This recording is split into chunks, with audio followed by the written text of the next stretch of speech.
దక్షిణ భారతంపై BJP full focus చేసిందా? పొత్తులు లేకుండా ఎదిగేందుకు మోడీ షా స్కెచ్ గీస్తున్నారా? తమిళనాడు ఎన్నికల నుంచే వారి వ్యూహాలు అమలు కాబోతున్నాయా? ఏపీ సెంట్రిక్గా తమిళనాడులో పాగా వేయబోతున్నారా? పవన్ కళ్యాణ్ ఆయుధంగా వాడుకోబోతున్నారా? కేంద్ర కేబినెట్లో చేరేందుకు పవన్ ఎందుకు నో చెప్పారు? టీడీపీతో మోడీ ఎందుకు జాగ్రత్తగా డీల్ చేస్తున్నారు?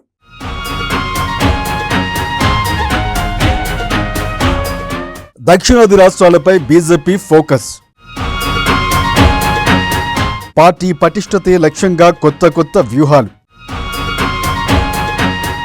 ఏపీ సెంట్రిక్గా తమిళనాడుపై ఫోకస్. సొంత బలం పెంచుకునేందుకు బీజేపీ ప్లాన్. కేంద్ర కేబినెట్లోకి పవన్కి ఆహ్వానం. టీడీపీతో జాగ్రత్తగా డీల్ చేస్తున్న మోదీ.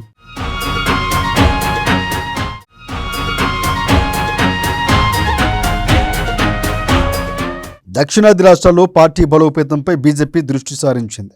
ఉత్తరాదిన పాగా వేసిన బీజేపీకి దక్షిణాది కొడుకుడు పడటం లేదు. ఒక్క కర్ణాటక మినహా మరే దక్షిణాది రాష్ట్రాల్లోనూ ఆ పార్టీ ప్రజాదరణ పొందలేదు.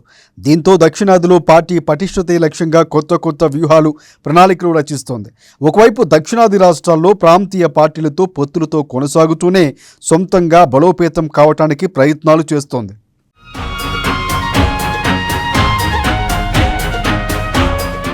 దక్షిణాది రాష్ట్రాల్లో బీజేపీ బలోపేతానికి జనసేన అధినేత పవన్ కళ్యాణ్ అవసరమని అధినేతలు భావిస్తున్నారు. అందుకు అనుగుణంగా అడుగులు వేస్తున్నది బీజేపీ.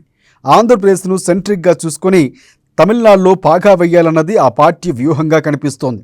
ఏపీలో టీడీపీ కూటమిలో భాగస్వామ్య పార్టీగా కొనసాగుతూనే పవన్ కళ్యాణ్ తోడ్పాటుతో సొంత బలం పెంచుకోవాలని భావిస్తోంది. భవిష్యత్తు అవసరాలు దృష్టిలో పెంచుకుని ఏపీ డిప్యూటీ సీఎం పవన్ కళ్యాణ్ను దగ్గర చేసుకోవడానికి ఇప్పటికే ప్రయత్నాలను ప్రారంభించింది.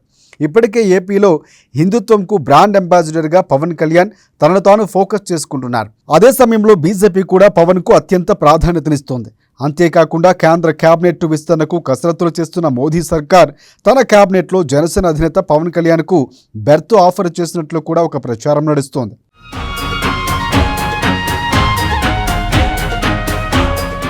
పవన్ ఏపీ కేబినెట్లో నెంబర్ 2గా ఉన్నారు. అంటే ఉప ముఖ్యమంత్రిగా కొనసాగడానికి మొగ్గు చూపితే ఆయన సేవలు తమిళనాడు అసెంబ్లీ ఎన్నికల ప్రచారానికి విస్తృతంగా వినియోగించుకోవాలని యోచిస్తోంది. ఆంధ్రప్రదేశ్లో కంటే తమిళనాట సినీ గ్లామర్ ప్రచారం రాజకీయాలపై అధికంగా ఉంటుందన్న సంగతి తెలిసిందే. అందుకే ఇప్పటికే పవన్ బీజేపీ కోరిక మేరకు తమిళనాడుకు సంబంధించినంత వరకు వ్యూహాత్మకంగా అక్కడ అధికారంలో ఉన్న డీఎంకేకు వ్యతిరేకంగా వ్యాఖ్యలు చేస్తూ వస్తున్నారని చెబుతున్నారు.